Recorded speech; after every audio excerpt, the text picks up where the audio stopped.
Nessuno strappo nel governo, la riforma si farà in tempi brevi, anzi brevissimi.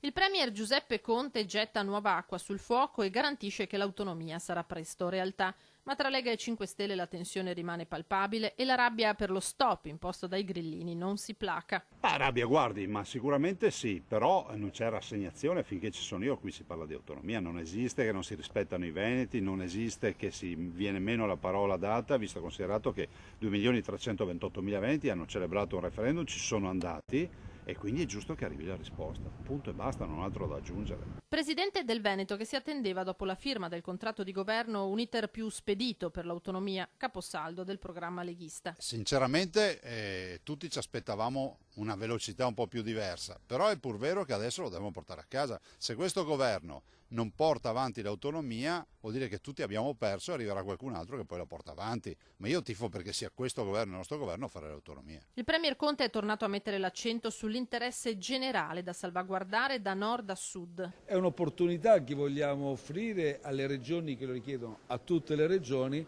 ma in un quadro di sostenibilità, compatibilità con gli interessi che rimangono nazionali, lo vorrei sottolineare. Inutile mettere sempre davanti la carota degli interessi nazionali, perché nessuno lede gli interessi nazionali e l'unità nazionale con questo progetto. Piuttosto mi aspetterei qualcuno che dice: ma com'è possibile che in alcune regioni del sud ho i cittadini che sono obbligati a fare le valigie e andare a curarsi fuori regione, andare in viaggio per curarsi? A lei sembra normale che bisogna andare in treno, in pullman, in macchina, in aereo fuori regione per curarsi? Se accadesse in Veneto io non esisterei neanche più.